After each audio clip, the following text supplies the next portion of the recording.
Malappuram പാങ്ങ് Parammal GLP സ്കൂളിലെ അധ്യാപകരും ജീവനക്കാരും കുടുംബവുമടങ്ങുന്ന 13-അംഗ സംഘം യാത്ര പുറപ്പെട്ടു. പെരിന്തൽമണ്ണയിൽ നിന്ന് വാടകയ്ക്കെടുത്ത ടെമ്പോ ട്രാവലറിലാണ് യാത്ര. ലക്ഷ്യം 200 കിലോമീറ്റർ അകലെയുള്ള കോയമ്പത്തൂർ ജില്ലയിലെ അതിസുന്ദരമായ വാൽപ്പാറ.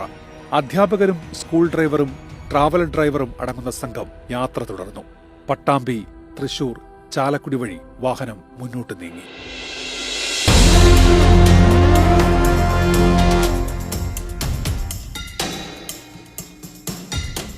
രാവിലെ 8 മണിയോടെ സംഘം ഏഴാറ്റുമുഖവും പിന്നിട്ട് അതിരപ്പള്ളി വെള്ളച്ചാട്ടത്തിന് സമീപം.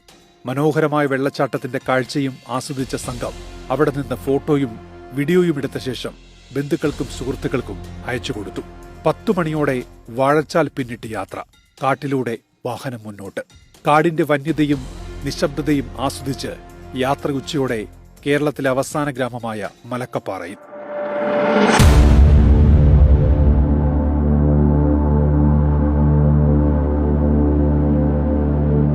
ഉച്ചഭക്ഷണത്തിന് ശേഷം യാത്ര വീണ്ടും ആരംഭിച്ചു.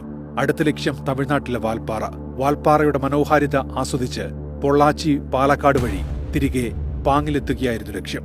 വാൽപ്പാറയിലെ തേയിലത്തോട്ടങ്ങളും തടാകവും കണ്ട് വാഹനം വീണ്ടും മുന്നോട്ട്.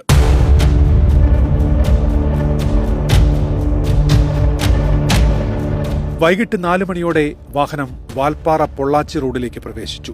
40 ഹെയർപിൻ വളവുകൾ അടങ്ങിയ അതീവ അപകടം പിടിച്ച വഴിയാണ് ഇനി മുന്നിൽ. ഡ്രൈവർ ഫായിസ് ശ്രദ്ധിച്ച് വാഹനം ഓടിച്ചുകൊണ്ടിരുന്നു. മുന്നിൽ കൊടും വളവുകൾ കയറി വരുന്ന തമിഴ്നാട് ട്രാൻസ്പോർട്ട് കോർപ്പറേഷന്റെ ബസ്സുകൾ കാണാം. സാവധാനം ബ്രേക്ക് പിടിച്ച് വാഹനം മുന്നോട്ട്. ഹെയർപിൻ വളവുകൾ പിന്നിട്ട് വാഹനം പൊള്ളാച്ചി ലക്ഷ്യമാക്കി നീങ്ങി. വൈകിട്ട് 5:15. 13-ാം ഹെയർപിൻ വളവിൽ വെച്ച് വാഹനത്തിന് നിയന്ത്രണം വിട്ടുവെന്ന് ഡ്രൈവർ ഫായിസ് മനസ്സിലാക്കി. പെട്ടെന്ന് വാഹനത്തിൽ നിന്ന് കൂട്ട നിലവിളി. 13-ാം ഹെയർപിൻ വളവിലെ സുരക്ഷാ ഭിത്തിയിൽ ഇടിച്ച ശേഷം 800 അടി താഴ്ചയിലേക്ക് വാഹനം വളഞ്ഞു.